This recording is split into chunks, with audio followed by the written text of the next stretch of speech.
The invincible king of Persia, Darius, the mighty pharaohs of Egypt, the proud rulers of India. They all knelt before a young king who ascended to the throne at a tender age. Welcome to the story of Alexander the Great, who conquered the world's greatest empires before even reaching 30, a tale that shaped history, but often remains hidden in its depths. In the annals of human history, few names echo with such thunderous resonance as Alexander of Macedon. Born in 356 BC in the rugged highlands of Macedonia, this child would grow to cast a shadow across 3 continents, forever altering the course of civilization.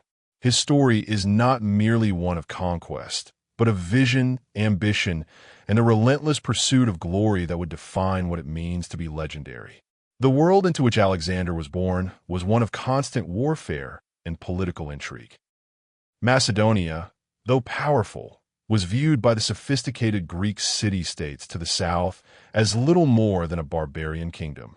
Yet it was from this perceived backwater that the greatest military genius in human history would emerge, wielding not just sword and spear, but ideas that would bind East and West in ways previously unimaginable.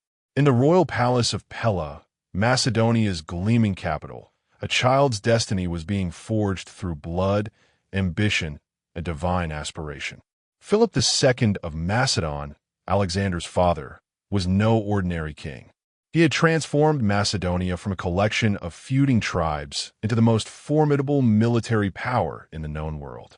His innovations in warfare, particularly the development of the Macedonian phalanx with its deadly sarissa spears, had revolutionized combat.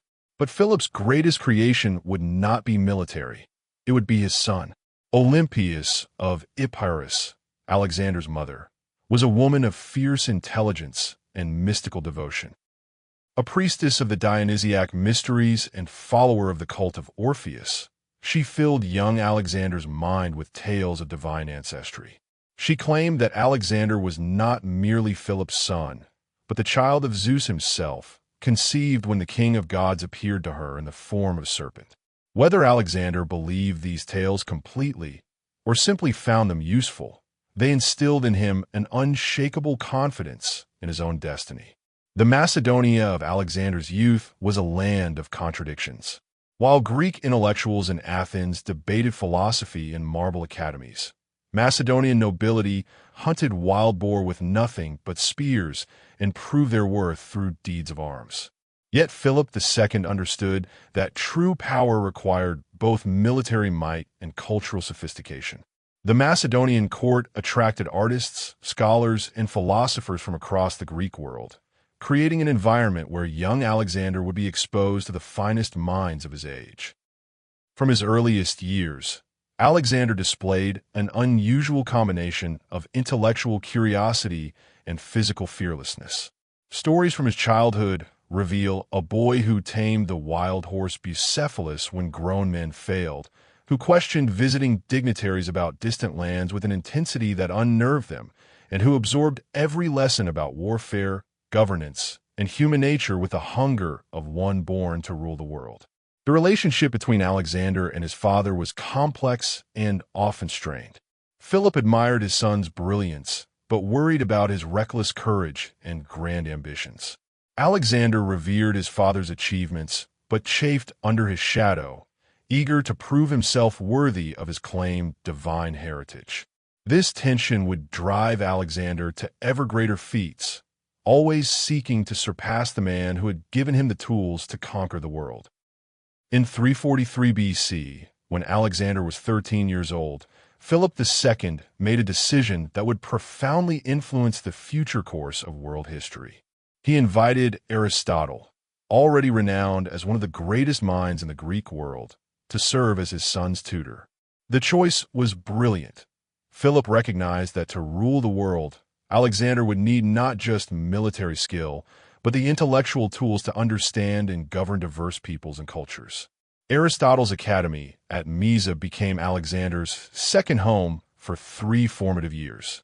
Here, alongside other young Macedonian nobles who would become his lifelong companions and generals, Alexander delved into the full breadth of human knowledge.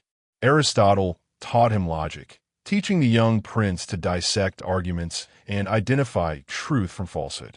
Philosophy opened Alexander's mind to questions of justice, governance, and the nature of the ideal state. Politics revealed the mechanisms by which societies function and can be controlled. But Aristotle's influence extended far beyond academic subjects.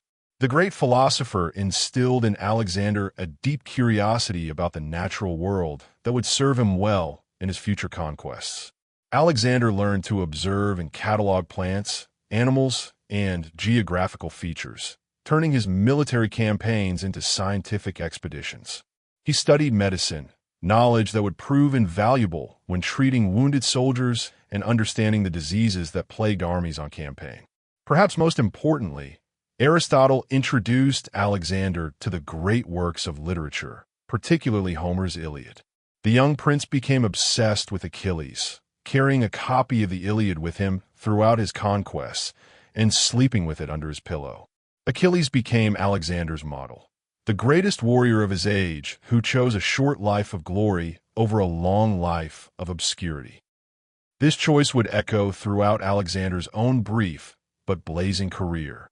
The education at Mysa was not merely intellectual.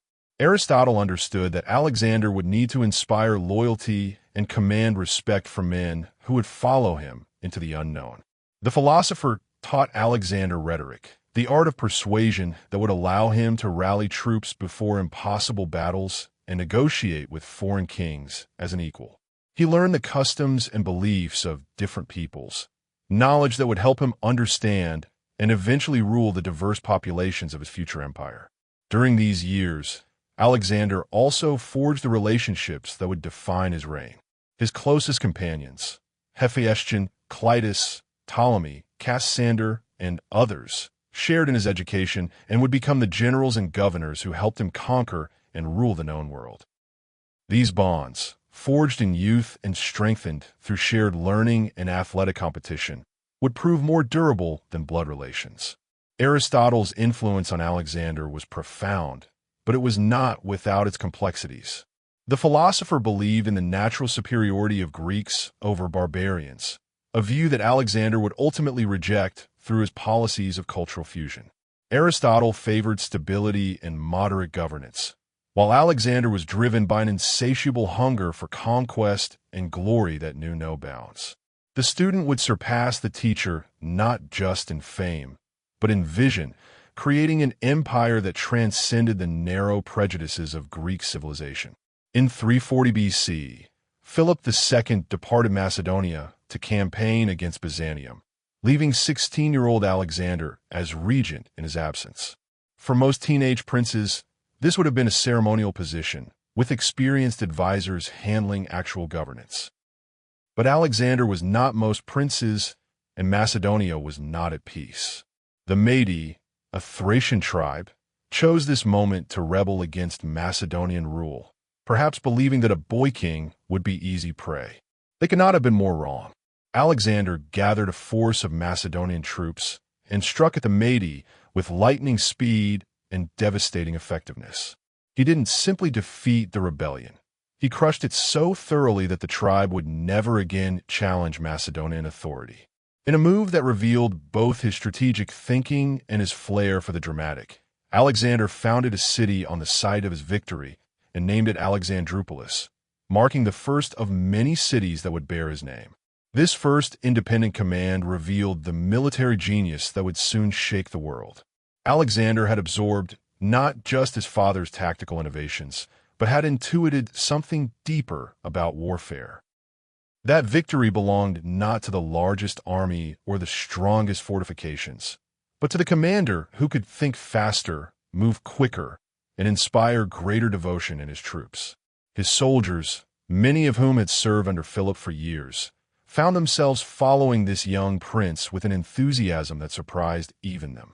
The Mede campaign also demonstrated Alexander's understanding of the psychological dimensions of power. By founding Alexandroupolis, he sent a clear message to other potential rebels. Defiance of Macedonia would result not just in defeat, but in the complete erasure of their independence and identity. Yet he also showed mercy to those who submitted, incorporating willing Thracian warriors into his army and treating local leaders with respect. This combination of devastating force against enemies and generous treatment of those who submitted would become a hallmark of his later conquests. More importantly, the regency gave Alexander his first taste of independent command and confirmed his belief in his own destiny. He had proven that he could lead men in battle, make life-and-death decisions under pressure, and achieve victory against experienced enemies. The confidence this instilled in him would be crucial in the challenges that lay ahead, when he would face not tribal rebels, but the greatest military powers of the ancient world. 2 years later, in 338 BC, 18-year-old Alexander would face his greatest test yet at the Battle of Chaeronea. The combined forces of Athens and Thebes, along with their allies, had gathered to stop Philip II's expansion into central Greece. It would be the decisive battle that would either establish Macedonian hegemony over Greece or shatter Philip's dreams of eastern conquest. The allied Greek army was formidable, numbering approximately 35,000 men. At its heart stood the sacred band of Thebes, 300 elite warriors bound by oaths of love and loyalty, undefeated in over 30 years of warfare. These men had broken the myth of Spartan invincibility at the Battle of Leuctra and were considered the finest heavy infantry in the Greek world. Against them, Philip deployed his own innovations, the Macedonian phalanx with its 18-foot sarissa spears and the elite companion cavalry led by Alexander himself. Philip's battle plan was masterful in its deception. He ordered his right wing to conduct a fighting retreat, drawing the Athenians forward and opening gaps in the Greek line. Meanwhile, Alexander, commanding the companion cavalry on the left wing, was given perhaps the most crucial and dangerous mission, to break through the Greek right flank and attack the sacred band of Thebes. As the battle commenced, Alexander found himself facing the elite of Greek military tradition. The sacred band had never known defeat, and their position on a slight rise gave them every advantage.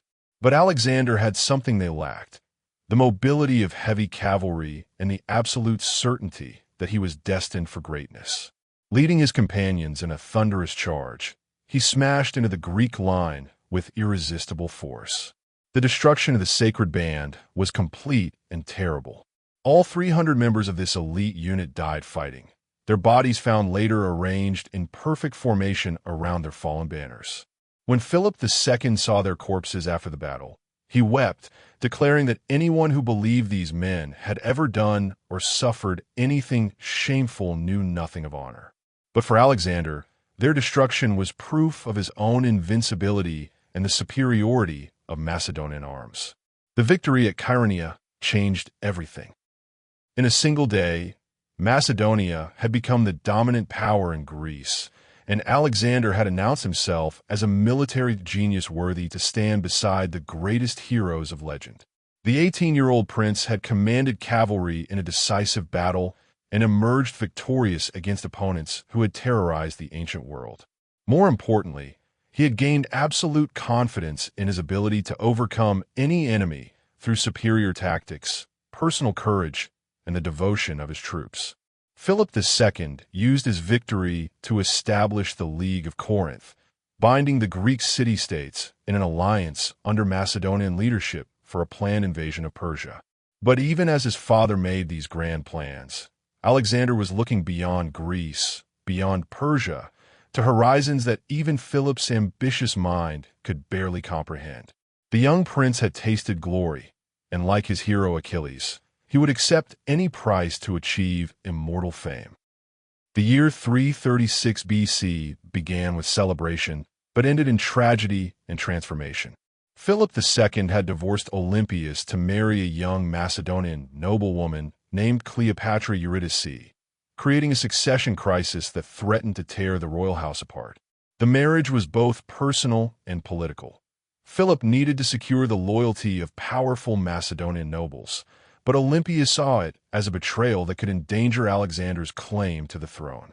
The tensions came to a head at the wedding celebration of Alexander's sister to the king of Epirus. As Philip entered the theater at Aegae, resplendent in white robes and accepting the adulation of the crowd. A young man named Pausanias stepped forward. Pausanias was Philip's former bodyguard and lover, who harbored deep grievances against the king. In an instant, he drew a dagger and plunged it into Philip's heart, killing him before the eyes of the assembled nobility. The assassination sent shockwaves throughout the known world. Philip II had been more than just a king. He was the architect of Macedonian power, the conqueror of Greece, and the one man capable of challenging the Persian Empire. His death seemed to offer the Persian king Darius III and the Greek city-states a golden opportunity to escape Macedonian domination. They could not have been more mistaken about Philip's heir. Alexander, now 20 years old, moved with decisive speed to secure his position. Within hours of his father's death, he had secured the support of the army and the leading nobles. Antipater, Parmenion, and other veteran generals who had served Philip pledged their loyalty to the young king, recognizing in him not just Philip's son, but a worthy successor to the throne. The transition was so smooth that it suggested careful preparation. Some historians have wondered if Alexander knew of the assassination plot in advance. The new king's first actions revealed the political sophistication that Aristotle's education had instilled in him. Rather than seeking immediate revenge or purging potential rivals, Alexander confirmed the existing governmental structure and honored his father's arrangements with the Greek states. He presented himself not as a revolutionary, but as the rightful continuator of Philip's policies, particularly the planned invasion of Persia. But Alexander's calm exterior masked a burning ambition that far exceeded his father's dreams. Where Philip had envisioned conquering western Anatolia, and perhaps reaching as far as Mesopotamia, Alexander already dreamed of marching to the edges of the world. The young king possessed something his father had lacked, an absolute belief in his own divine destiny and a vision of glory that recognized no earthly boundaries. Alexander's true test came in 335 BC when the Greek city-states, believing rumors that the young king had died in a campaign against the northern barbarians, rose in rebellion. Thebes, which had chafed under Macedonian rule since Carinthia, expelled the Macedonian garrison and called upon all Greeks to join in a war of liberation. Athens, while not openly joining the rebellion, sent secret support to the Thebans and prepared for war. The rebels had catastrophically underestimated their opponent. Alexander had indeed been campaigning in the north, but far from dying, he had won crushing victories against the Illyrians and Triballians, securing Macedonia's northern borders and gaining valuable experience in mountain warfare. When news of the Greek rebellion reached him, Alexander demonstrated the lightning speed that would characterize his entire career. In just 2 weeks, Alexander marched his army 300 miles from the Danube to Thebes, appearing before the city walls like an avenging god. The Thebans, who had expected months to prepare for war, found themselves besieged by the full might of the Macedonian army. Alexander offered terms: surrender, accept Macedonian rule, and face no punishment beyond the restoration of the garrison. The Thebans, remembering their ancient glory and perhaps hoping for Athenian support that would never come, chose to fight. The siege of Thebes was brief but devastating. Alexander's engineers, trained in Philip's innovations, quickly identified weak points in the city's defenses. When a small force of Macedonians managed to breach an outer wall, Alexander personally led the assault that followed. The fighting was ferocious. The Thebans fought with the desperate courage of men defending their homes, while the Macedonians fought with the disciplined fury of professional soldiers loyal to their young king. When Thebes fell, Alexander faced a crucial decision that would define his reign. He could show mercy, demonstrating that rebellion would be forgiven if submission followed. Or he could make an example so terrible that no Greek city would ever again dare to challenge Macedonian rule. Alexander chose the latter course, but with a political sophistication that revealed his deep understanding of power. Rather than simply ordering the destruction himself, Alexander convened a council of Thebes' enemies, Plataea, Thespii, and other cities that had suffered under Theban hegemony. These cities enthusiastically voted for Thebes' complete destruction, allowing Alexander to present himself as merely the executor of Greek justice rather than a tyrant destroying a rebellious city. It was a masterful political maneuver that shifted responsibility while achieving his strategic objectives. The destruction of Thebes was methodical and complete. The city that had stood for over a millennium was reduced to rubble. Of its 30,000 inhabitants, 6,000 were killed and the rest sold into slavery.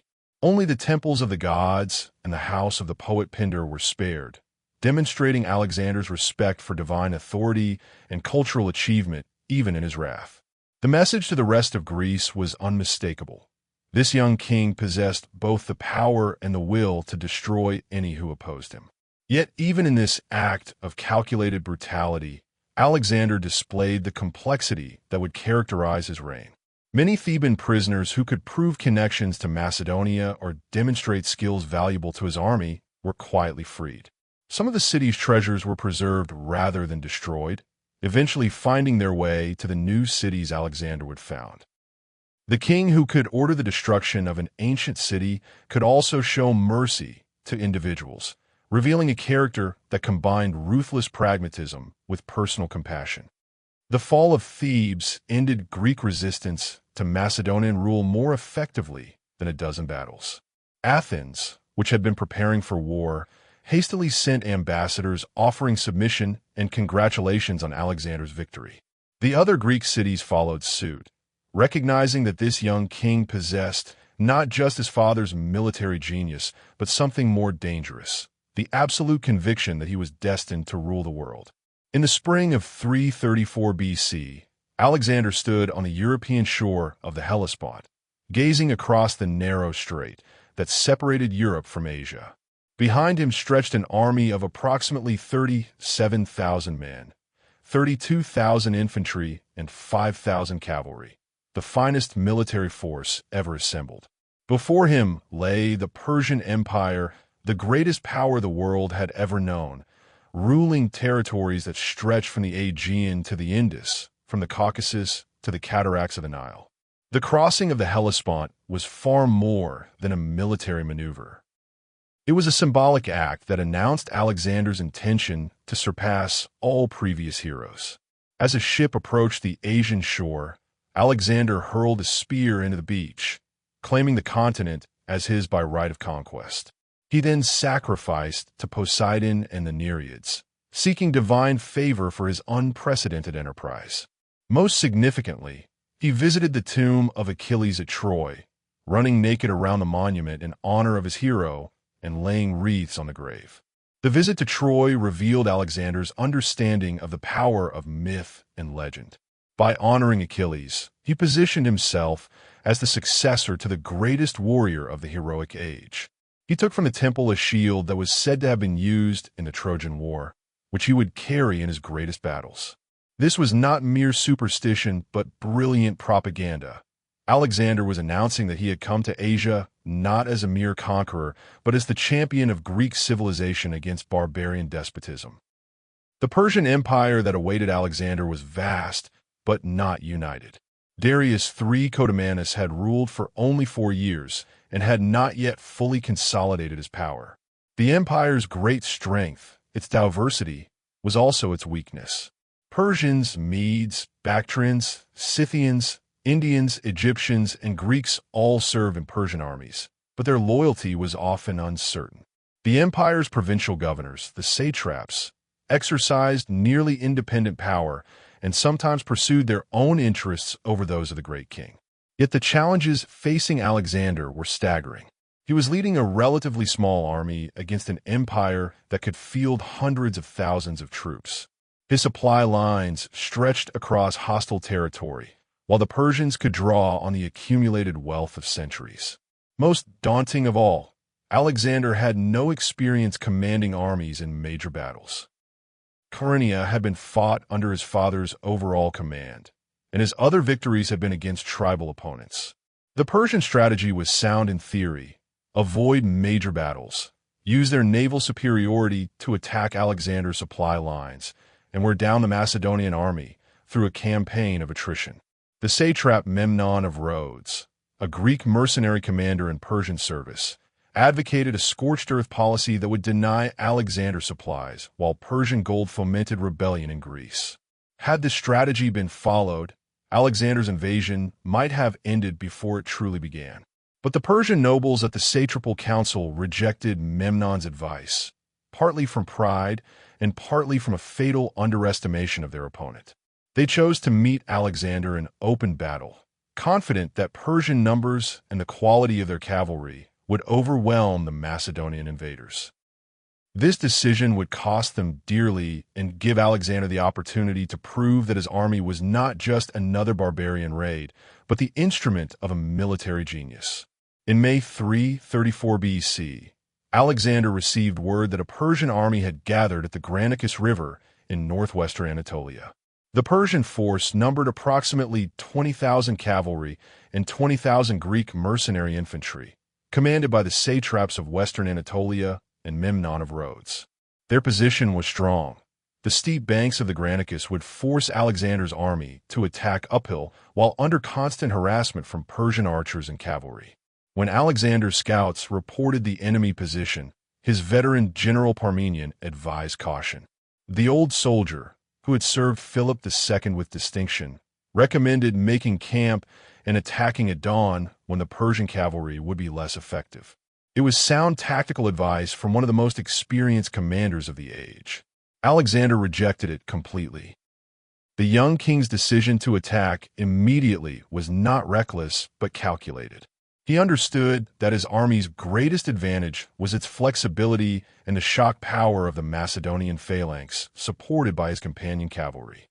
A night's delay would allow the Persians to strengthen their position and potentially receive reinforcements.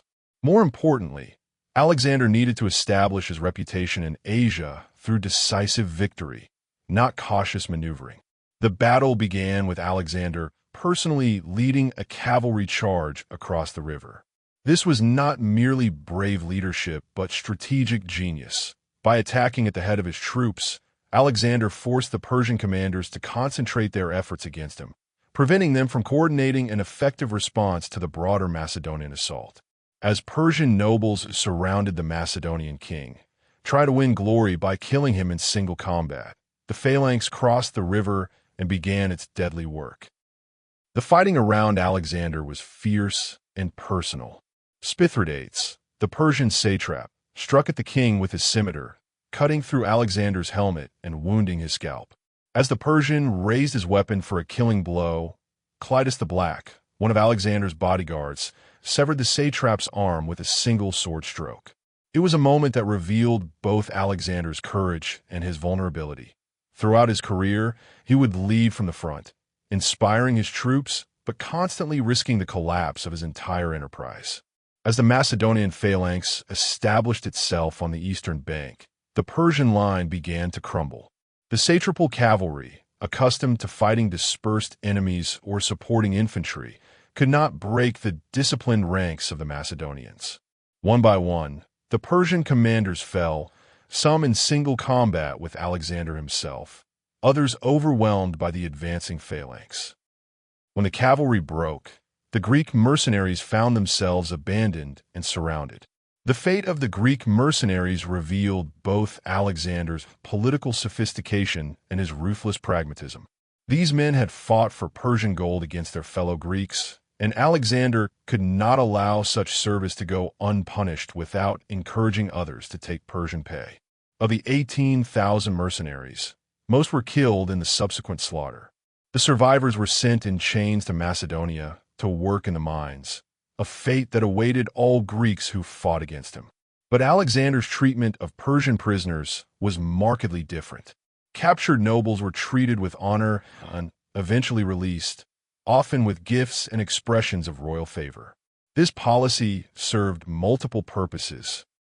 It encouraged defections from the Persian cause, demonstrated Alexander's claim to legitimate rule over Persian territories, and showed that his war was not against the Persian people, but against Darius III personally.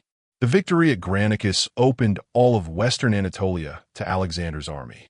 The Greek cities of Ionia, which had chafed under Persian rule for over a century, opened their gates and hailed Alexander as a liberator. He restored democratic governments in some cities, established new constitutions in others, and everywhere abolished the tribute that had flowed to Persian coffers. It was a masterful propaganda campaign that presented Alexander not as a foreign conqueror, but as the champion of Greek freedom. Following his victory at Granicus, Alexander marched south along the Anatolian coast, accepting the submission of Greek cities and Persian strongholds with equal grace. But at Halicarnassus, the ancient capital of Coria, he encountered his first serious resistance in Asia. The city was strongly fortified and held by a substantial Persian garrison under the command of Memnon of Rhodes, the one Persian general who truly understood the threat Alexander represented. Halicarnassus occupied a naturally strong position on a peninsula, protected by massive walls and supported by Persian naval power. Memnon had used his time wisely, strengthening the fortifications and gathering supplies for a prolonged siege. His strategy was clear: make Alexander pay such a high price for each Persian stronghold that the invasion would lose momentum and eventually collapse under its own weight. Alexander's response revealed the sophistication that Aristotle's education and his own military genius had produced. Rather than attempting a costly direct assault, he methodically approached the problem of reducing a fortified position. His engineers, trained in the siege techniques Philip II had pioneered, began constructing towers, battering rams, and catapults to breach the city's defenses. But Alexander added innovations of his own, coordinating these siege engines in ways that maximized their effectiveness. The siege lasted several months, during which Alexander demonstrated the patient determination that would characterize his greatest campaigns. He personally supervised the construction of siege works, exposing himself to enemy arrows to inspire his troops. When Persian sorties threatened his engineers, Alexander led counterattacks that drove the defenders back within their walls. Most importantly, he maintained discipline and morale during the tedious work of siege warfare, preventing the restlessness that often afflicted armies during prolonged operations. The technical aspects of the siege revealed Alexander's growing mastery of military engineering. His forces built enormous earth ramps to reach the height of the walls, constructed mobile towers that could bring archers and stone throwers within range of the defenders, and developed new techniques for undermining fortifications. These innovations would serve Alexander well in future sieges, particularly the epic operations at Tyre and Gaza. When Alexander finally breached the walls of Halicarnassus, Memnon made the pragmatic decision to evacuate his forces by sea rather than fight a hopeless battle. The city fell to the Macedonians, but the Persian garrison escaped to fight another day. Alexander could have seen this as a failure, but instead he recognized it as a strategic victory. He had eliminated a major Persian stronghold and demonstrated that no fortification could permanently resist his army. Alexander's treatment of Halicarnassus after its capture reflected his evolving approach to governing conquered territories. Rather than installing a Macedonian governor, he restored Ada, the former Carian queen who had been deposed by Persian interference. Ada, grateful for her restoration, adopted Alexander as her son, giving him a legitimate claim to rule in Coria. This policy of working with local rulers who could provide legitimacy would become a hallmark of Alexander's administration. The siege also provided Alexander with valuable experience in commanding combined operations involving infantry, cavalry, siege engines, and naval forces. He learned to coordinate different military arms effectively and developed the logistical expertise necessary for maintaining large armies in hostile territory. These skills would prove essential when he faced the greatest challenges of his career in the heart of the Persian Empire. After securing the Anatolian coast, Alexander turned inland toward Gordium, the ancient capital of Phrygia. The march through Anatolia's interior tested his army's endurance and his own leadership skills. The terrain was harsh, supplies were scarce, and the Persians had adopted a scorched earth policy that made foraging difficult. Yet Alexander maintained his troops' morale through personal example and skillful management of their expectations. At Gordium, Alexander encountered one of the most famous legends associated with his name. In the temple of Zeus stood an ancient wagon, its yoke bound to the pole by a knot of extraordinary complexity. Local tradition held that whoever could untie the Gordian knot would rule all of Asia. For centuries, ambitious men had attempted to solve the puzzle, but none had succeeded in loosening the intricate weaving of bark fiber. When Alexander examined the knot, he faced a choice that revealed his approach to seemingly impossible problems. He could spend hours attempting to untie the knot through patience and careful manipulation, risking failure and appearing foolish before his troops. Or he could find an alternative solution that achieved the same result through different means. According to most accounts, Alexander drew his sword and cut through the knot with a single stroke, declaring that it mattered not how it was untied, only that it was untied. The incident at Gordium has been interpreted in many ways, but its significance lies in what it revealed about Alexander's character and leadership philosophy.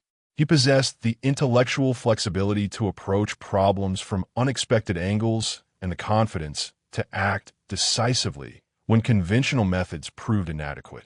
More importantly, he understood the power of dramatic gestures in inspiring his followers and intimidating his enemies. Whether Alexander actually cut the knot or found some other solution matters less than the legend that grew from the incident. Throughout the ancient world, the story spread that the young Macedonian king had fulfilled the prophecy and proven his divine right to rule Asia. Such stories, carefully cultivated and widely disseminated, became powerful weapons in Alexander's psychological warfare against the Persian Empire. The winter spent at Gordium also allowed Alexander to consolidate his conquests and prepare for the greater challenges ahead. He received reinforcements from Macedonia, reorganized his supply system, and gathered intelligence about Persian movements and intentions. Most importantly, he used this time to integrate the allied Greek forces and Anatolian recruits into his army, creating the multinational force that would carry him to the ends of the earth. During this period, Alexander also refined his governing philosophy and administrative methods. He appointed governors for the territories he had conquered, but rather than ruling through fear alone, he sought to win the loyalty of his new subjects through just governance and respect for local customs. This approach required a delicate balance. He needed to maintain Macedonian military supremacy while presenting himself as a legitimate successor to previous rulers rather than merely a foreign conqueror. In the autumn of 333 BC, Alexander learned that Darius III had personally taken the field with the largest army the Persian Empire could assemble. The great king had mustered forces from across his vast domains: Persians, Medes, Indians, Scythians, and Greek mercenaries, creating a host that ancient sources numbered in the hundreds of thousands. For the first time, Alexander would face the full might of the Persian Empire commanded by its ruler. The strategic situation seemed to favor the Persians. Darius had positioned his army in the plains of Syria, where his superior numbers and cavalry could operate effectively. Alexander, advancing south along the Mediterranean coast, would be forced to attack across open ground against a prepared enemy. It appeared that the Persian strategy of avoiding battle until they could fight under optimal conditions had finally succeeded. But Darius made a crucial error that revealed his incomplete understanding of his opponent. Rather than waiting for Alexander to attack his prepared positions, the great king moved north to cut the Macedonian army's line of communication. This maneuver placed the Persian army in the narrow coastal plain near Issus, where their numerical superiority would be largely negated by the constricted terrain. When Alexander learned of Darius's movement, he immediately recognized the opportunity. By moving into the narrow ground near Issus, Darius had negated his army's primary advantages and played directly into Macedonian strengths. The confined space would prevent the Persians from using their cavalry effectively, while allowing Alexander's disciplined phalanx to maintain cohesion. It was exactly the kind of battlefield that favored tactical skill over mere numbers. The Battle of Issus began with Alexander personally leading a cavalry charge against the Persian left wing. This was his standard tactic: strike personally at the point where his presence would have maximum effect, while trusting his subordinates to execute their assigned roles elsewhere on the battlefield. As the companion cavalry smashed into the Persian lines, Alexander fought his way toward Darius himself, seeking to end the war through single combat with the great king. The fighting was desperate and confused. Persian nobles threw themselves at Alexander, trying to win immortal glory by killing the Macedonian king. Greek mercenaries in Persian service fought with professional skill against their former countrymen. The Macedonian phalanx ground forward with mechanical precision, their sarissa spears creating a zone of death that Persian infantry could not penetrate. The decisive moment came when Alexander broke through the Persian lines and found himself charging directly at Darius's royal chariot. The great king, magnificent in golden armor and surrounded by his elite guards, stood ready to meet his challenger in personal combat. For a brief moment, the fate of two empires hung on the outcome of single combat between their rulers. But as Alexander approached, cutting down Persian nobles with ruthless efficiency, Darius lost his nerve.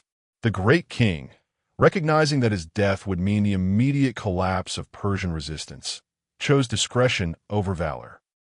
He fled the battlefield, abandoning his army, his family, and his imperial regalia in his haste to escape capture. The flight of Darius shattered Persian morale and turned tactical defeat into complete rout. Without their king to inspire them, Persian resistance collapsed across the entire battlefield. What had begun as an organized retreat became a panicked flight, with Persian soldiers trampling each other in their desperation to escape Macedonian pursuit. The great army that had been assembled to destroy Alexander was scattered to the winds in a matter of hours. Among the spoils of victory was Darius's family, his mother Sisygambes, his wife Statira, and his daughters. Alexander's treatment of these royal captives revealed his political sophistication and his growing vision of himself as the rightful successor to Persian power rather than merely its destroyer. He treated the Persian royal women with honor due to their station, addressing Sisygambes as mother and promising that her family would suffer no harm. This courtesy served multiple purposes. It demonstrated Alexander's nobility to both his own troops and Persian observers, while establishing his claim to legitimate rule over the Persian Empire. The victory at Issus transformed the strategic situation across the ancient world. Alexander had defeated the great king in personal combat and proven that Persian military might could be broken by superior tactics and leadership. News of Darius's flight spread throughout the empire, encouraging rebellions and defections while demonstrating that the Macedonian king possessed divine favor. Most importantly, the capture of the Persian royal family gave Alexander powerful hostages and bargaining chips for future negotiations.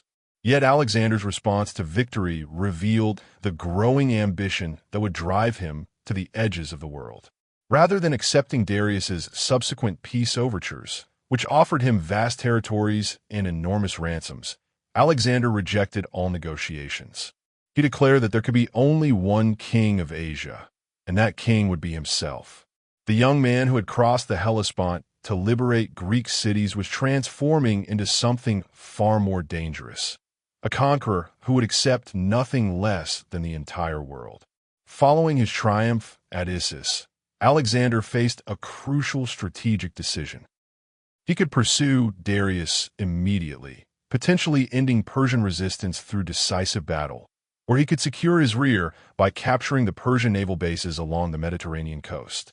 Alexander chose the latter course, demonstrating the methodical thinking that made him more than just a brilliant tactician. The Phoenician cities that controlled the eastern Mediterranean represented the backbone of Persian naval power. Their fleets threatened Alexander's supply lines and maintained communication between Persia and its western provinces. By capturing these cities, Alexander would eliminate the Persian navy as an effective force while securing his own logistics for future operations. It was a decision that revealed his understanding of warfare as more than just a series of battles. Most Phoenician cities submitted without resistance, recognizing that Alexander's victory at Issus had made continued resistance futile. Sidon opened its gates and welcomed the Macedonians as liberators from Persian rule. Byblos and Aradus quickly followed suit, offering tribute and naval support to their new master. But Tyre, the greatest of the Phoenician cities, chose defiance over submission. Tyre's decision to resist was not unreasonable. The city occupied a strong position on an island half a mile from shore, protected by massive walls and supplied by sea.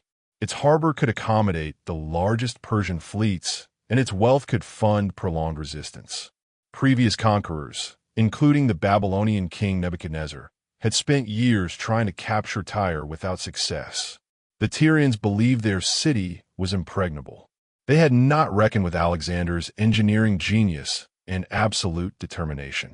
When he learned that Tyre would not submit, Alexander declared that he would build a causeway from the mainland to the island, bringing his siege engines within range of the city's walls. It was an unprecedented engineering project that would require moving millions of tons of earth and stone under constant enemy fire. The construction of the Tyre causeway became one of the most famous engineering feats of the ancient world. Alexander's soldiers and engineers worked in shifts, protected by mobile screens and supported by artillery. The Tyrians responded with increasingly desperate measures: fireships to burn the wooden construction, divers to sabotage the underwater portions, and constant bombardment from their walls. But Alexander pressed forward with relentless determination, personally supervising the work and sharing the dangers of his men. The siege lasted 7 months, during which Alexander demonstrated the patience and technical expertise that complemented his tactical brilliance. He coordinated attacks by land and sea, using ships borrowed from his new Phoenician allies to assault Tyre's harbor, while his land forces advanced across the causeway. When the Tyrians built their walls higher, Alexander built his siege towers higher still. When they used grappling hooks to destroy his battering rams, he developed new techniques for protecting his equipment. The final assault on Tyre was a masterpiece of combined operations. While his siege engines battered the walls from the causeway, Alexander personally led a naval assault on the city's harbor. Fighting from the deck of a ship, he was among the first to scale Tyre's walls, inspiring his troops through personal example. The city that had resisted conquest for centuries fell in a single day once its walls were breached. Alexander's treatment of Tyre after its capture was harsh, but calculated. The city's resistance had cost him valuable time and resources, and he needed to discourage similar defiance elsewhere. Most of Tyre's population was sold into slavery, and many of its leaders were crucified. Yet Alexander also preserved the city's commercial functions and eventually refounded it as an important center of his empire. The lesson was clear: submission brought prosperity, while resistance led to destruction. The fall of Tyre eliminated Persian naval power and opened a route to Egypt. More importantly, it demonstrated that Alexander possessed not just tactical genius, but the technical expertise and determination necessary to overcome any obstacle.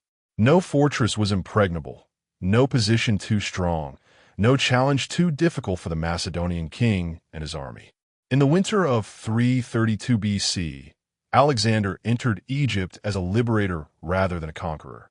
The Persian satrap Mazax, recognizing the futility of resistance after Tyre's destruction, surrendered without a fight. The Egyptian people, who had chafed under Persian rule for 2 centuries, welcomed Alexander as their deliverer and hailed him as pharaoh with genuine enthusiasm. Alexander's approach to governing Egypt revealed his growing sophistication as both conqueror and ruler.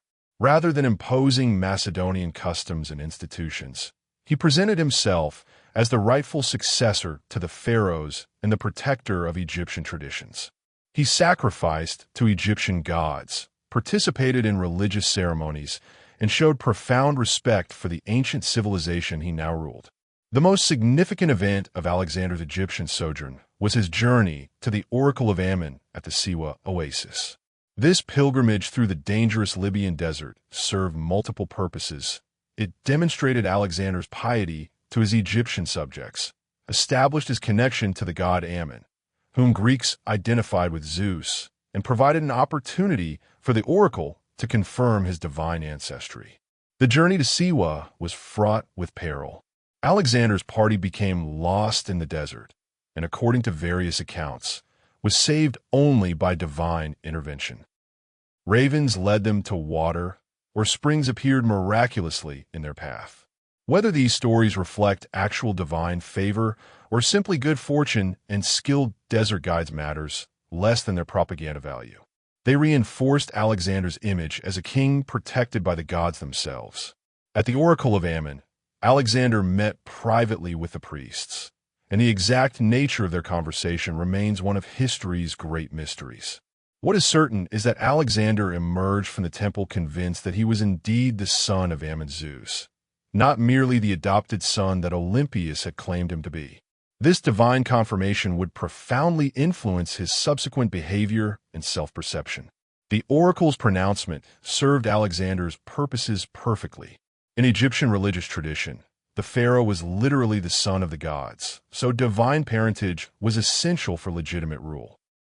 Among Greeks and Macedonians, descent from Zeus placed Alexander among the heroes of legend. For barbarian peoples throughout his empire, divine ancestry was a common attribute of legitimate rulers. The oracle had provided Alexander with a universal claim to authority that transcended cultural boundaries. During his stay in Egypt, Alexander also founded the first and greatest of the cities that would bear his name. Alexandria was strategically positioned to control trade between the Mediterranean and the Red Sea, with a harbor that could accommodate the largest fleets and a location that commanded the Nile Delta. But Alexander's vision for the city extended beyond mere commercial or military considerations. He intended Alexandria to be a center of Greek culture and learning that would spread Hellenic civilization throughout the known world. The planning of Alexandria revealed Alexander's understanding of urban design and economic development. He personally supervised the city's layout, establishing districts for different populations and activities while ensuring that the city would have room for future growth. The famous lighthouse and library would come later, but Alexander's original design included provisions for the institutions that would make Alexandria the greatest city of the ancient world. Alexander's Egyptian period also provided him with valuable administrative experience and insights into the challenges of governing diverse populations. He learned to work with local elites, balance competing interests, and maintain authority over subjects who spoke different languages and followed different customs. These skills would prove essential when he later attempted to govern an empire stretching from the Mediterranean to the Indus.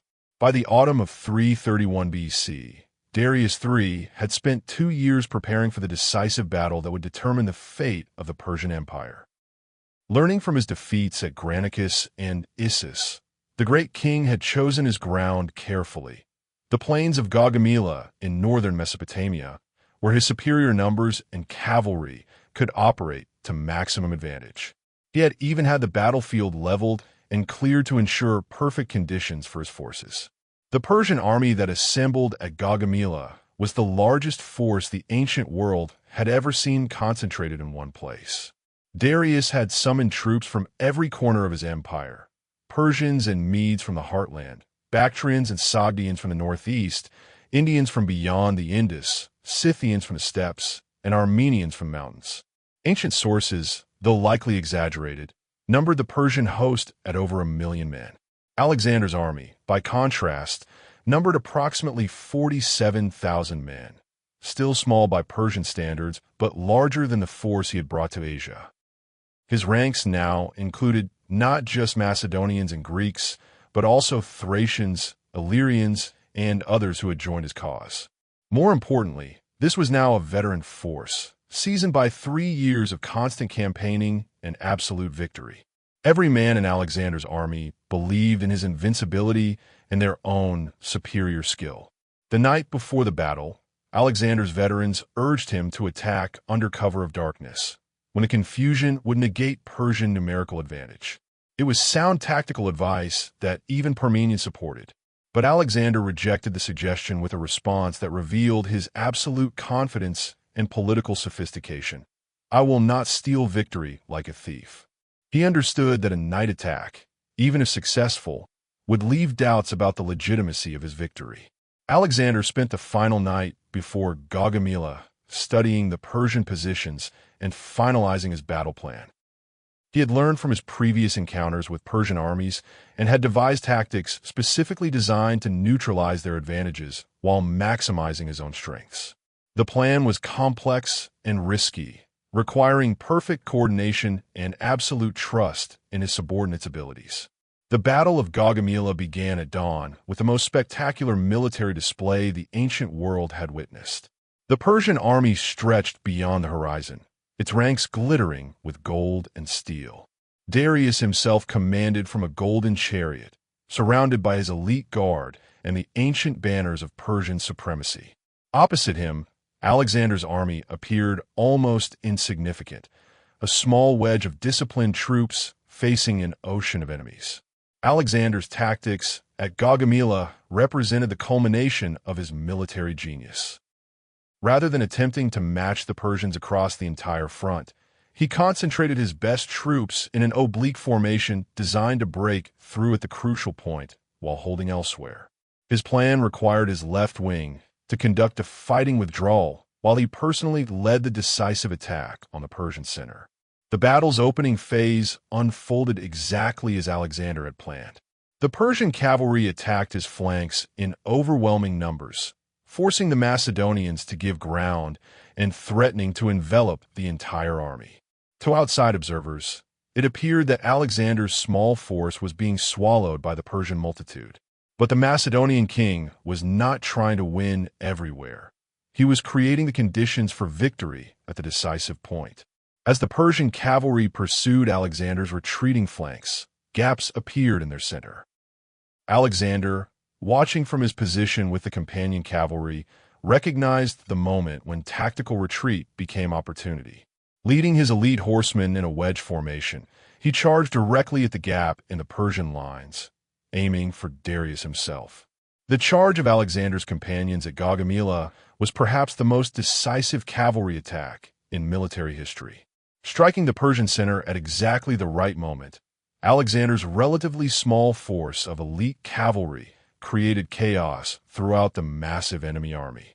Persian units, turning to meet this unexpected threat, collided with their own reinforcements and began to lose cohesion.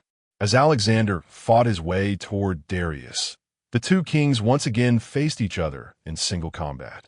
But unlike at Issus, Darius stood his ground initially, recognizing that his flight would mean the immediate collapse of Persian resistance. The great king fought bravely, hurling javelins at Alexander and commanding his guards with skill and courage. The decisive moment came when Alexander's spear killed Darius's charioteer and the great king's horses, wounded and panicked, became uncontrollable. Believing that Darius himself had fallen, Persian morale shattered across the entire battlefield. This time, when Darius finally fled, his army was already in the process of disintegration. The pursuit after Gaugamela was relentless and decisive. Alexander's cavalry hunted down fleeing Persians for miles, preventing any attempt to rally and reform. By nightfall, the greatest army in Persian history had ceased to exist as an organized force.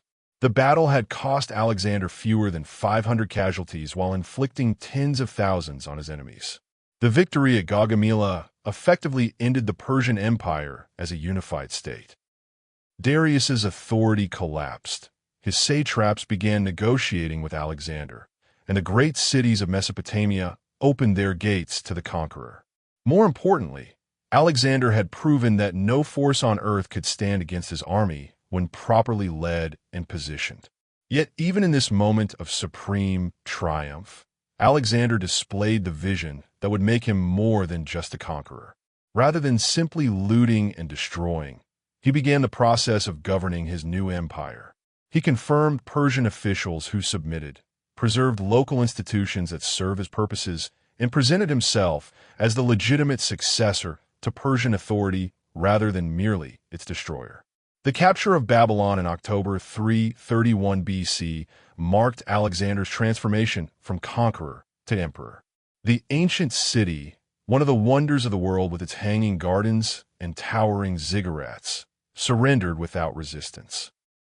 The Persian satrap Mazias, recognizing the hopelessness of resistance after Gaugamela, met Alexander outside the city walls and offered submission. Alexander's entry into Babylon was carefully orchestrated to demonstrate both his power and his respect for Mesopotamian civilization. He rode through the famous Ishtar Gate at the head of his army, but rather than treating the city as conquered territory, he presented himself as Babylon's liberator from Persian oppression. He sacrificed to Marduk, the city's patron deity, and ordered the restoration of temples that the Persians had neglected. The wealth of Babylon staggered even Alexander's battle-hardened veterans. The royal treasury contained over 50,000 talents of gold and silver, more money than most Greek cities had seen in their entire histories. But Alexander understood that this wealth was not just loot to be distributed among his troops. It was the foundation of imperial administration, the means by which he could govern territories stretching from Egypt to India. More importantly, Babylon provided Alexander with his first experience of governing a truly cosmopolitan city. The population included not just Babylonians, but Persians, Jews, Greeks, and dozens of other peoples. Each group had its own customs, laws, and expectations of government. Alexander's solution was to maintain existing structures while placing ultimate authority in Macedonian hands, a system that balanced efficiency with local autonomy. From Babylon, Alexander marched toward the Persian heartland and the ceremonial capital of Persepolis. The city represented the symbolic center of Persian power, where the great kings had received tribute from across their empire and demonstrated their dominion over the civilized world. Its capture would announce to every subject people that Persian authority had passed to Alexander. The march to Persepolis took Alexander through the Persian gates, a narrow mountain pass defended by the satrap Ariobarzanes with a force of Persian and allied troops. The position was nearly impregnable. A small force could hold the pass against an army, and Alexander's scouts reported that the Persians had built walls and placed boulders to block the route. Alexander's solution to this tactical problem revealed his growing mastery of mountain warfare. Rather than attempting a costly frontal assault, he divided his army. While Granicus demonstrated against the main Persian position, Alexander personally led a picked force through trackless mountains to attack the Persians from behind. It was a grueling march through snow and ice, but it achieved complete surprise. The attack on the Persian gates was a masterpiece of coordination and timing. As Alexander's flanking force struck the Persians from behind, Granicus attacked from the front, catching the defenders between two fires. The Persian force was annihilated, and the road to Persepolis lay open. Ariobarzanes himself fell fighting bravely, one of the few Persian commanders to die, facing his enemies rather than fleeing. Alexander's entry into Persepolis in January 330 BC was perhaps the symbolic climax of his career. The city that had been the center of Persian ceremonial life for 2 centuries lay at his feet. The treasures accumulated by generations of great kings, artworks, gold, silver, and precious stones from across the known world, became his to dispose of as he saw fit. The sack of Persepolis remains one of the most controversial episodes in Alexander's career. After allowing his troops to loot the lower city, Alexander ordered the burning of the great palace complex, including the famous Hall of 100 Columns. Ancient sources offered different explanations. Some claim it was planned revenge for Persian destruction of Greek temples. Others suggest it was the result of a drunken party where Alexander was encouraged by the courtesan Thais. The truth probably lies somewhere between deliberate policy and spontaneous decision. The destruction of Persepolis served Alexander's purposes by demonstrating that the old Persian order was truly dead, while providing his troops with revenge for Persian invasions of Greece. Yet Alexander also preserved much of the city's administrative apparatus and treated captured Persian nobles with honor.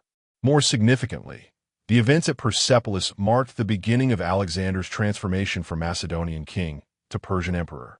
He began adopting Persian court ceremonial, wearing Persian dress on occasion, and incorporating Persian administrative practices into his government. This evolution would create increasing tension with his Macedonian followers, who had not crossed the Hellespont to see their king become a barbarian potentate. Following the destruction of Persepolis, Alexander faced the challenge of completing the conquest of the Persian Empire. Darius III had fled eastward after Gaugamela, attempting to raise new armies in the empire's remote provinces. As long as the great king remained alive and free, he represented a potential rallying point for Persian resistance. Alexander recognized that the empire could not be truly his until Darius was eliminated. The pursuit of Darius took Alexander through the remote provinces of eastern Persia, regions that had rarely seen royal armies and maintained only tenuous connections to central authority. These were harsh lands of mountain and desert, inhabited by fierce, tribal peoples who cared little for the disputes between great kings. Yet Alexander pressed forward with characteristic determination, driven by the understanding that half-victories were ultimately defeats. As Alexander's army advanced deeper into Central Asia, Darius found his support melting away. The Persian nobles who had followed him from Gaugamela began to question the wisdom of continued resistance. Why die for a king who had twice fled from battle when submission to Alexander offered the possibility of retention of power and wealth? One by one, Darius's supporters abandoned him or switched sides entirely.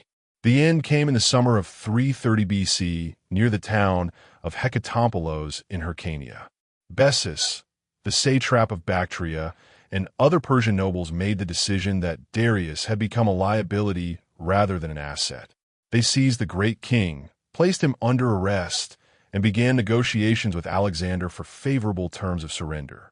When Alexander learned that Darius had been captured by his own subordinates, he pushed his army to unprecedented speed in pursuit.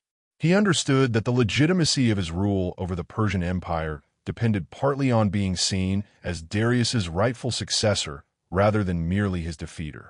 If Persian nobles killed their king before surrendering to Alexander, it would complicate his claims to legitimate authority. The race across the Iranian plateau was one of the most grueling marches in military history. Alexander pushed his cavalry 400 miles in 11 days, leaving his infantry far behind in his determination to reach Darius before the Persian king could be killed. His horses collapsed from exhaustion. His men suffered from heat and thirst, but Alexander drove them forward with relentless determination. Alexander found Darius dying beside the road, mortally wounded by his captors when they realized that Alexander was too close to allow for negotiation. According to the traditional account, the great king lived just long enough to thank Alexander for his kindness to the Persian royal family and to ask that his death be avenged. Whether this deathbed scene actually occurred or was invented by later historians, it served Alexander's purposes perfectly. Alexander's treatment of Darius's corpse revealed his sophisticated understanding of Persian culture and his own imperial ambitions. Rather than displaying the body as proof of victory, he ordered that Darius be buried with full royal honors at Persepolis, demonstrating respect for Persian traditions and his own role as the legitimate successor to Persian authority. He declared that Darius had been murdered by traitors and vowed to punish those responsible. The death of Darius III marked the formal end of the Persian Empire that had dominated the ancient world for over 2 centuries. But rather than simply destroying Persian authority, Alexander claimed to inherit it. He presented himself not as the conqueror of Persia, but as its rightful king, wrongfully deprived of his inheritance by a usurper. This fiction would become central to his governing philosophy and his attempts to unite East and West under his rule. More immediately, Darius's death gave Alexander a new mission: the pursuit and punishment of Bessus and the other traitors who had killed their king. This quest would take him into the remotest regions of the Persian Empire, to lands that no Western army had ever conquered, and would test his military genius against opponents who had never known defeat. The pursuit of Bessus led Alexander into Bactria and Sogdiana, the mountainous regions of what is now Afghanistan and Central Asia. These lands, known to the ancients as the roof of the world, had always been loosely controlled by the Persian Empire. The local peoples, Bactrians, Sogdians, Massagetæ, and dozens of smaller tribes, were fierce warriors who had maintained their independence through centuries of imperial expansion. Bessus had proclaimed himself great king under the name Artaxerxes V, attempting to rally Persian resistance around his leadership. But the local population cared little for Persian imperial politics. They were willing to fight Alexander, not because they supported Bessus, but because they had never submitted to foreign rule and did not intend to start now. The campaign in Bactria and Sogdiana tested Alexander's military genius in ways that previous conquests had not. The enemy was not a traditional army that could be defeated in pitched battle, but rather a fluid combination of tribal warriors, local strongholds, and guerrilla fighters who knew every mountain pass and hidden valley. The terrain was brutal, soaring peaks, trackless deserts, and rivers that froze solid in winter. Alexander's response to this challenge revealed his adaptability and strategic thinking. Rather than simply hunting Bessus with his main army, he systematically reduced Bactrian and Sogdian resistance through a combination of military pressure, political negotiation, and cultural diplomacy. He divided his forces into multiple columns that could operate independently while supporting each other when necessary. The capture of Bessus in 329 BC was achieved through betrayal rather than battle. The would-be great king's own supporters, recognizing that continued resistance was hopeless, handed him over to Alexander in exchange for favorable treatment. Alexander's punishment of Bessus was deliberately brutal and public. He was mutilated according to Persian custom and then executed, serving as an example to other potential rebels. But eliminating Bessus did not end the Central Asian campaigns. The local population continued to resist Macedonian rule through a combination of fortified strongholds and guerrilla warfare. Alexander found himself fighting a different kind of war than he had previously experienced. Not grand battles for imperial capitals, but grinding sieges of mountain fortresses and endless skirmishes with elusive enemies. The most famous episode of the Bactrian campaigns was Alexander's capture of the Sogdian Rock, an apparently impregnable fortress that controlled access to a crucial valley. The local commander had taunted Alexander's demand for surrender, declaring that the Macedonians would need winged soldiers to capture his stronghold. Alexander's response was characteristic. He offered enormous rewards to volunteers who would climb the cliff face at night and attack the fortress from above. The assault on the Sogdian Rock was one of the most daring military operations in ancient history. 300 Macedonian soldiers volunteered for the climb, knowing that most would die in the attempt. Using ropes and iron spikes, they ascended the cliff face in darkness, with dozens falling to their deaths on the rocks below. But enough survived to reach the summit and signal their success with white flags at dawn. When the Sogdian garrison awoke to find Macedonian soldiers above their impregnable fortress, their morale shattered. The stronghold surrendered without further resistance, and its commander, Oxyartes, submitted to Alexander. Among the captives was Oxyartes' daughter Roxanne, whose beauty immediately captivated the Macedonian king. Alexander's marriage to Roxanne in 327 BC was both personal and political. The young woman had indeed captured his heart, but the marriage also served crucial strategic purposes. By taking a local bride, Alexander demonstrated his commitment to ruling Central Asia as a legitimate sovereign rather than a foreign occupier. The marriage helped secure the loyalty of Bactrian and Sogdian nobles while establishing Alexander's credentials as a ruler who transcended ethnic boundaries. The Central Asian campaigns also revealed the growing tensions within Alexander's army. His Macedonian veterans, who had followed him loyally through years of conquest, began to question his adoption of Persian customs and his apparent transformation into an Oriental despot. The marriage to Roxanne, following his earlier adoption of Persian court ceremonial, seemed to many Macedonians as evidence that their king was abandoning his Greek heritage. These tensions came to a head in a series of incidents that nearly destroyed Alexander's relationship with his closest followers. The introduction of proskynesis, the Persian custom of prostration before the king, was particularly controversial. To Persians, this was simple court etiquette, but to Greeks and Macedonians, it implied divine worship that was inappropriate for mortals. The most tragic result of these cultural tensions was the death of Clitus the Black, one of Alexander's oldest friends and the man who had saved his life at the Battle of Granicus. During a drunken feast, Clitus criticized Alexander's adoption of Persian customs and compared him unfavorably to Philip II. Alexander, equally drunk and enraged by the criticism, killed Clitus with a spear thrust. The king's immediate remorse and grief demonstrated that he understood the magnitude of his loss, but the damage to his relationships with his Macedonian followers was permanent. Despite these internal challenges, Alexander's conquest of Central Asia was ultimately successful. Through a combination of military pressure, political compromise, and cultural adaptation, he brought the remote regions of Bactria and Sogdiana under Macedonian rule. The local population, recognizing his strength and fairness, gradually accepted his authority. Most importantly, Alexander had secured his northern frontier and eliminated the last remnants of organized Persian resistance. The Central Asian campaigns also provided Alexander with valuable military experience that would serve him well in India. He learned to coordinate operations across vast distances, adapt his tactics to mountain warfare, and govern populations that had never known foreign rule. His army, though reduced by casualties and desertion, was now truly cosmopolitan, including not just Macedonians and Greeks, but also Persians, Bactrians, and Sogdians.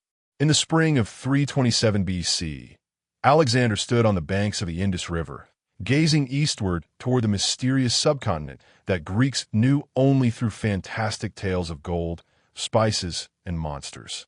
Beyond the river lay kingdoms that had never felt the tread of Western armies, populated by peoples whose customs, languages, and beliefs were utterly foreign to Mediterranean civilization. For Alexander, India represented the ultimate frontier, the eastern edge of the inhabited world. The decision to invade India was driven by multiple factors beyond simple conquest. Greek geographical knowledge suggested that the Eastern Ocean lay relatively close beyond the Indus, meaning that Alexander could potentially reach the edge of the world within a few years of campaigning. The wealth of India, legendary throughout the ancient world, would provide the resources necessary to govern his vast empire. Most importantly, no Greek hero had ever conquered India, making it the perfect stage for Alexander to surpass all previous achievements. Alexander's army that crossed the Indus was significantly different from the force that had landed in Asia 7 years earlier. Alongside his remaining Macedonian veterans marched Persians, Bactrians, Sogdians, and dozens of other peoples who had joined his cause. The force numbered approximately 120,000 men, making it the largest army Alexander had ever commanded, but also the most diverse and potentially difficult to control. The initial phase of the Indian campaign proceeded smoothly. Many of the kingdoms beyond the Indus submitted without resistance, their rulers calculating that cooperation with Alexander offered better prospects than feudal resistance. The king of Taxila, one of India's greatest cities, not only surrendered but actively supported Alexander's further conquests, providing supplies, guides, and intelligence about his enemies. But not all Indian rulers were willing to submit to foreign domination. King Porus of the Parava kingdom, whose territory lay beyond the Hydaspes River, gathered a formidable army to resist Macedonian invasion. His forces included not just traditional infantry and cavalry, but also war elephants, creatures that Alexander's soldiers had never faced in significant numbers. The confrontation with Porus would provide Alexander with his greatest tactical challenge since Gaugamela. The Indian king had positioned his army on the eastern bank of the Hydaspes, using the river as a defensive barrier while his elephants provided a mobile striking force that could shatter cavalry charges and terrify horses. Porus himself, a giant of a man standing over 6 feet tall, commanded from the back of the largest war elephant, inspiring his troops through personal example. Alexander's solution to the challenge posed by Porus was perhaps his most brilliant tactical achievement. Recognizing that a direct assault across the river would result in massive casualties, he implemented a complex deception that divided his forces and confused his enemies. While maintaining demonstrations along the main crossing points, Alexander secretly moved upstream with his elite troops to ford the river at an unexpected location. The Battle of the Hydaspes in 326 BC began with Alexander's crossing of the rain-swollen river in the pre-dawn darkness. Leading his companion cavalry and elite infantry, he established a bridgehead on the eastern bank before Porus could react effectively. But the Indian king proved to be a formidable opponent, quickly repositioning his forces to meet this unexpected threat while maintaining pressure on the main Macedonian army still trapped on the western bank. The battle that followed was unlike anything Alexander had previously experienced. Porus's war elephants, each carrying a crew of archers and spearmen, created chaos in the Macedonian ranks. Horses, terrified by the smell and sound of the great beasts, refused to charge, forcing Alexander's cavalry to adopt new tactics. The fighting was desperate and confused, with both armies adapting their methods to counter unfamiliar opponents. Alexander's victory at the Hydaspes was achieved through superior flexibility and the courage of his veterans. When conventional cavalry charges failed against the elephants, his troops attacked on foot, targeting the animals' crews and drivers. The Macedonian phalanx, despite initial confusion, maintained its discipline and gradually wore down the Indian infantry. Most importantly, Alexander's personal leadership and tactical adjustments during the battle demonstrated his ability to adapt to completely new forms of warfare.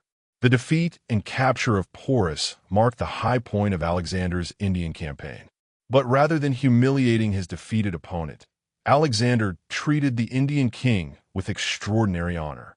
When asked how he wished to be treated, Porus replied, "Like a king," and Alexander not only restored his kingdom, but expanded it with additional territories. This gesture of magnanimity served both to secure Porus's loyalty and to encourage other Indian rulers to submit rather than resist. The victory at the Hydaspes opened vast territories to Alexander's army, and for several months it seemed as though the conquest of India would proceed as smoothly as his earlier campaigns. Additional kingdoms submitted, tribute flowed into Alexander's treasuries, and the Eastern Ocean appeared to be within reach. But beneath this surface success, serious problems were developing. Alexander's army, though victorious, was beginning to show signs of strain. 7 years of continuous campaigning had taken their toll on men who had marched thousands of miles from their homes. The monsoon rains, which turned battlefields into muddy swamps and made simple movement a struggle, demoralized troops accustomed to Mediterranean climates. Most significantly, rumors began circulating about the vast armies and fierce peoples that supposedly lay further east. The crisis came to a head at the Hyphasis River, where Alexander announced his intention to continue eastward to the ocean and the edge of the world. For the first time in his career, his army refused to follow. The mutiny was not led by malcontents or cowards, but by his most loyal veterans, men who had followed him faithfully through every previous campaign. They had reached the limits of their endurance and would go no further. Alexander's response to this unprecedented challenge revealed both his strengths and limitations as a leader. Initially, he attempted to convince his troops through rhetoric and appeals to their loyalty. When persuasion failed, he withdrew to his tent for 3 days, hoping that his sulking would change their minds. Finally, recognizing that continued pressure would only worsen the situation, he accepted their decision with apparent grace. The turning back at the Hyphasis was perhaps the greatest disappointment of Alexander's life. He had come so close to reaching the Eastern Ocean and achieving his dream of world conquest, only to be stopped by the exhaustion of his own followers.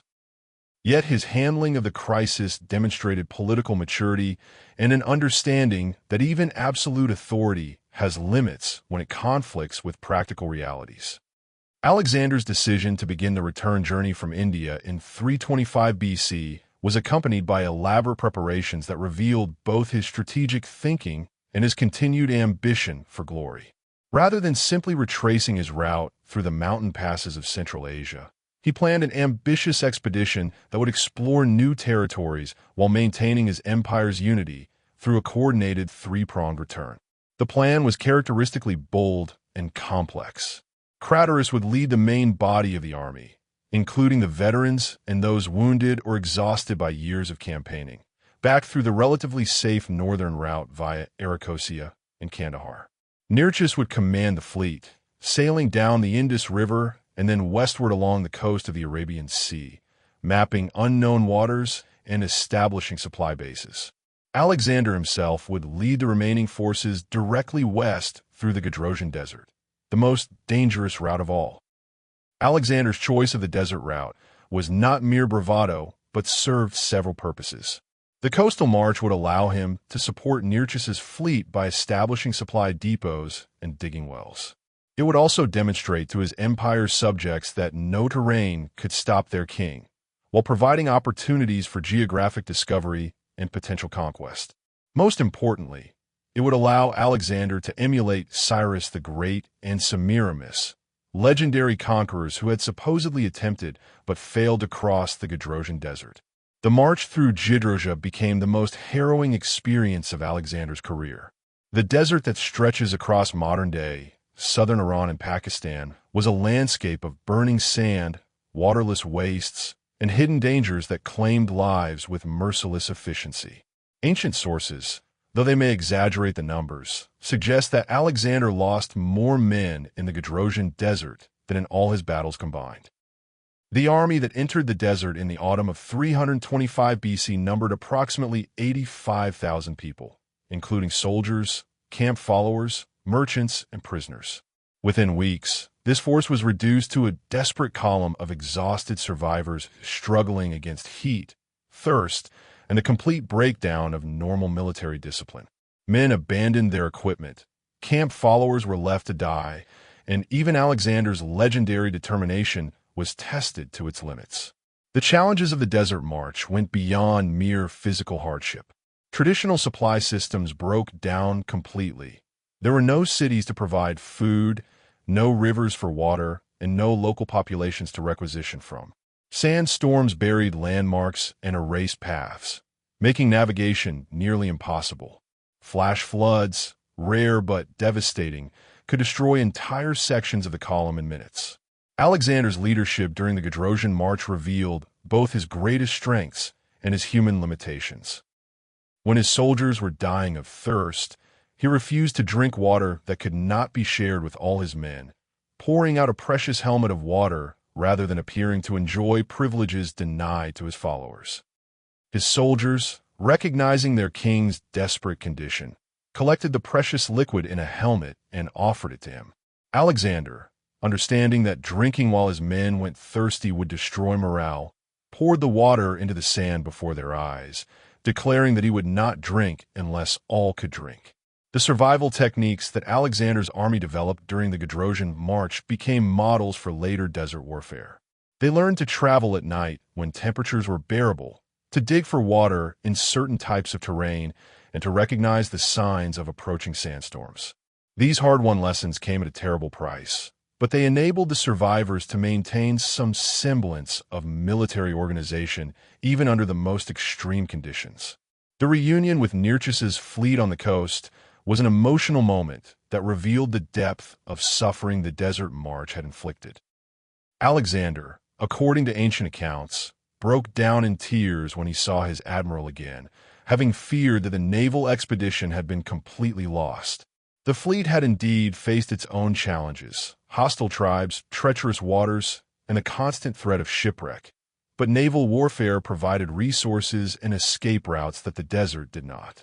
When Alexander finally emerged from the Gedrosian Desert in early 324 BC, he had achieved his goal of crossing the most forbidding terrain in his empire, but at a cost that would influence all his subsequent decisions. The losses in men and material were staggering, But perhaps more significant was the damage to his relationship with his surviving followers. Many questioned whether the desert crossing had been necessary, and some began to wonder if their king's ambition had become divorced from practical considerations. Alexander's return to the heartland of his empire in 324 BC revealed that conquest and administration were very different challenges. During his 7-year absence in the east, the vast territories he had won through military genius had been governed by a complex network of satraps, generals, and administrators whose loyalty was often more theoretical than practical. Many had assumed that Alexander would never return from India, and had begun behaving more like independent rulers than subordinate officials. The scale of corruption and rebellion that greeted Alexander upon his return was staggering. In Media, the satrap Cleander had allegedly murdered thousands of innocent people and plundered temples. In Carmania, other officials had raised private armies and ruled through terror. Even more troubling, several of Alexander's most trusted generals had married into local noble families and seemed more concerned with their regional interests than with imperial unity. Alexander's response to these challenges revealed the harsh side of his character that had been largely hidden during the years of conquest. He ordered the execution of several corrupt officials, making examples that demonstrated the price of betraying his trust. But he also showed considerable political sophistication by distinguishing between corruption and mere independence, pardoning officials who had governed well even if they had exceeded their authority. The most significant challenge Alexander faced was not administrative, but cultural and political. His policies of fusion between Greek and Persian cultures, which had seemed natural during the conquest period, now faced serious resistance from both sides. Many Macedonians and Greeks viewed his adoption of Persian customs as betrayal of their heritage, while many Persians questioned whether a foreign king could truly understand their traditions and interests. Alexander's response was characteristically bold and controversial. At Susa in 324 BC, he staged a mass wedding ceremony in which he and 80 of his senior officers took Persian brides in addition to their existing wives. Alexander himself married Statira, the daughter of Darius III, symbolically uniting the Macedonian and Persian royal houses. The ceremony was conducted according to Persian custom, with the Greek and Macedonian participants performing rituals that many found distasteful or sacrilegious. The Susa weddings were intended to create a new ruling class that would embody Alexander's vision of cultural fusion. Children of these mixed marriages would be educated in both Greek and Persian traditions, creating leaders who could bridge the cultural divide that threatened to tear the empire apart. But the immediate reaction from Alexander's followers was largely negative, with many viewing the marriages as forced participation in barbaric customs. Even more controversial was Alexander's decision to incorporate Persian troops directly into the Macedonian army structure. Rather than keeping Persian and Macedonian units separate, he began mixing them at the company and battalion level, arguing that this would create a truly imperial army rather than merely a Macedonian force of occupation. Persian nobles were trained in Macedonian fighting techniques and granted positions of command over mixed units. These military reforms provoked the most serious mutiny Alexander had faced since the Hyphasis River. At Opis in 324 BC, his veterans openly refused to accept the integration of Persian troops and demanded to be discharged and sent home to Macedonia. The mutiny was not led by malcontents, but by Alexander's most loyal soldiers, men who had followed him faithfully for over a decade and felt betrayed by his apparent abandonment of Macedonian identity.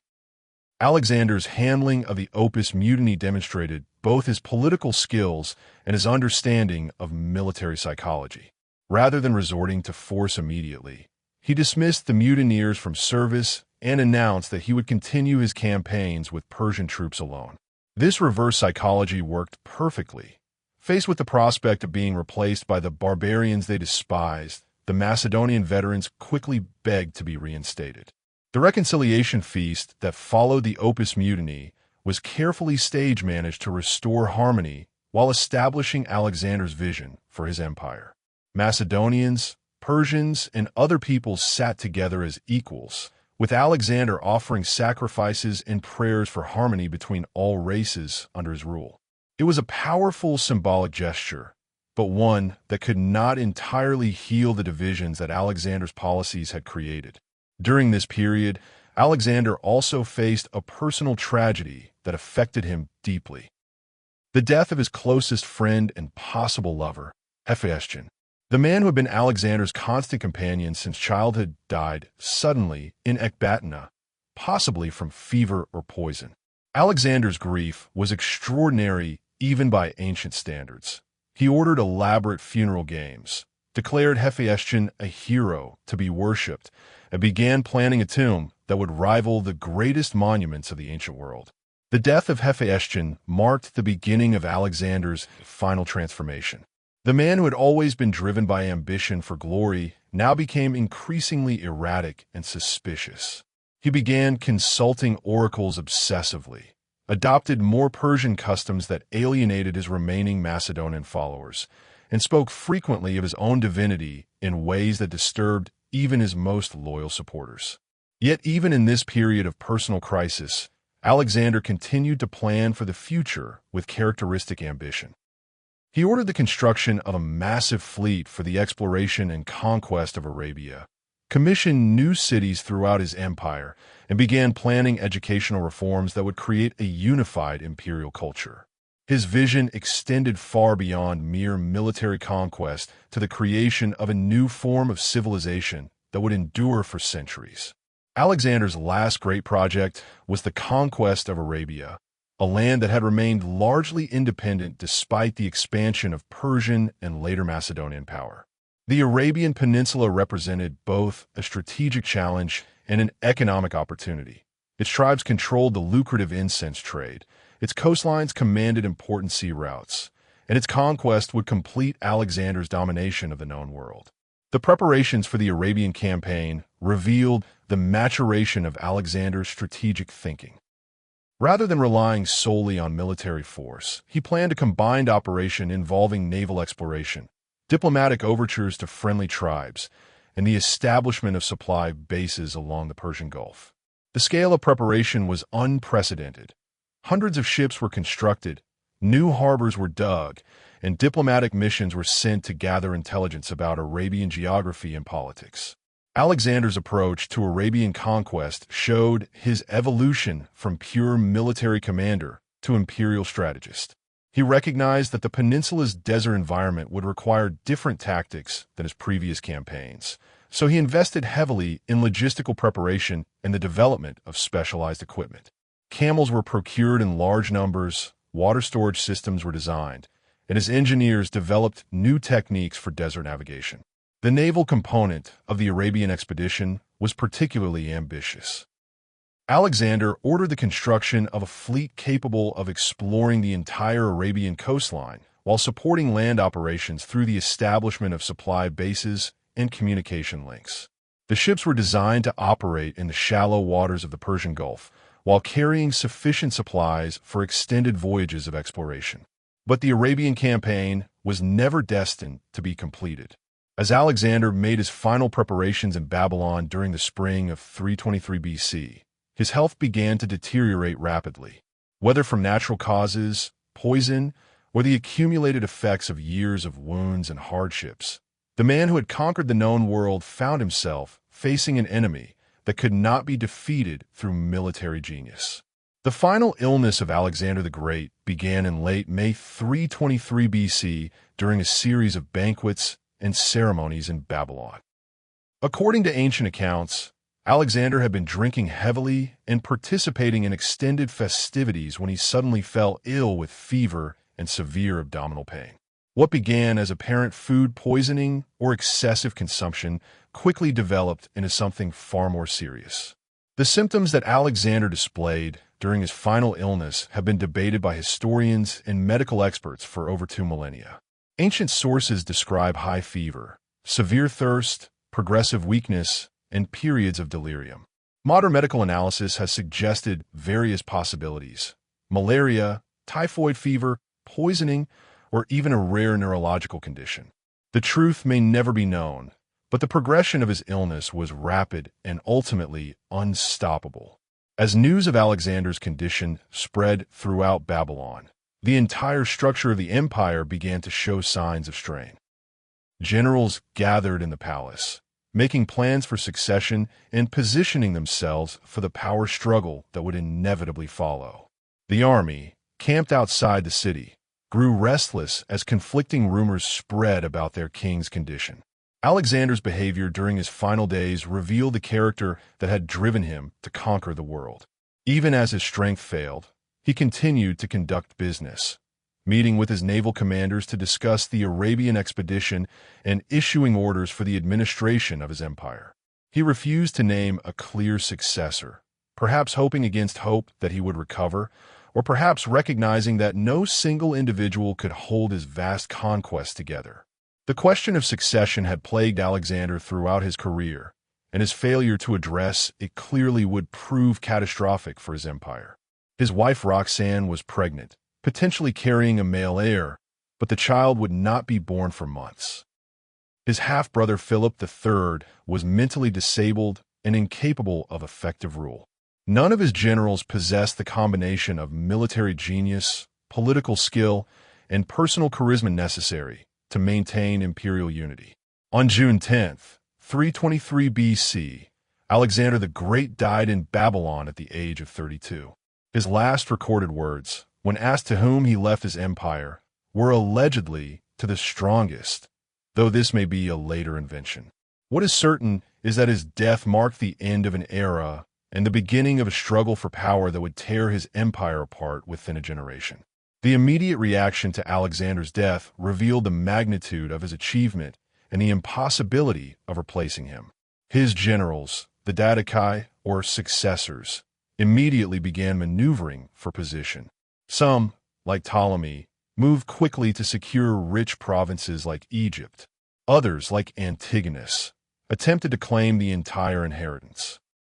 The result was 4 decades of warfare that devastated the territories Alexander had united.